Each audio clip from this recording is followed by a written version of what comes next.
La Tanzanie a ouvert 550 centres de vaccination contre le Covid-19.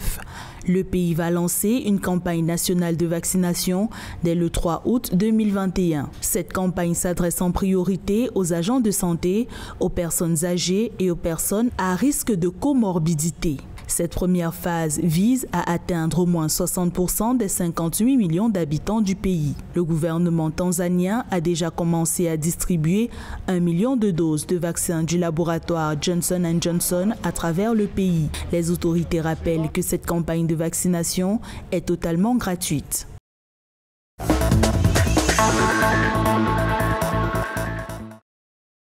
Le port obligatoire du masque dans les lieux publics a été prorogé de 3 mois au Sénégal. Cette décision gouvernementale s'inscrit dans un contexte de hausse importante des nouveaux cas de Covid-19 au Sénégal. À date du 30 juillet 2021, la présidente du Comité national de gestion des épidémies, Dr Marie-Kémès Ngom Ndiaye, a révélé que l'analyse des prélèvements montre une présence du variant Delta de l'ordre de 70%.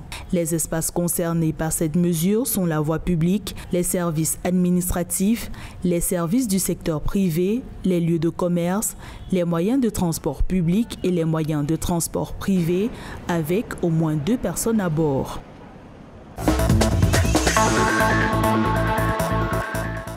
Le Premier ministre capverdien Ulisses Correa e Silva a communiqué sur l'évolution de la pandémie de Covid-19 dans son pays ce 30 juillet 2021. Il a révélé que le Cap-Vert est sorti de l'état de calamité, mais exigera désormais un test ou un certificat de vaccination contre le Covid-19 pour accéder aux activités publiques. En 3 mois, 38% de la population éligible est déjà vaccinée dans le pays. Le Cap-Vert a enregistré jusqu'ici 33 763 cas de Covid-19, dont 32 976 guérisons et 298 décès.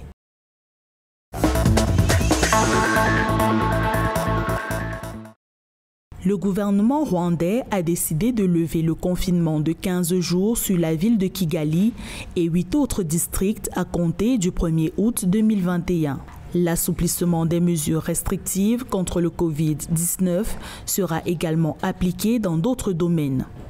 Selon le communiqué diffusé par la primature, le mouvement interdistrict reprendra, à l'exception de 50 secteurs sous confinement localisé. Le couvre-feu a également été réaménagé. Désormais, les déplacements et autres rassemblements de masse seront interdits entre 18 h et 4 h du matin. Par ailleurs, les transports publics et les locaux des entreprises pourront fonctionner à 50% de leur capacité. De plus, les réunions et conférences ne devront pas dépasser 30% de la capacité du site et les participants doivent présenter un test au Covid-19 négatif.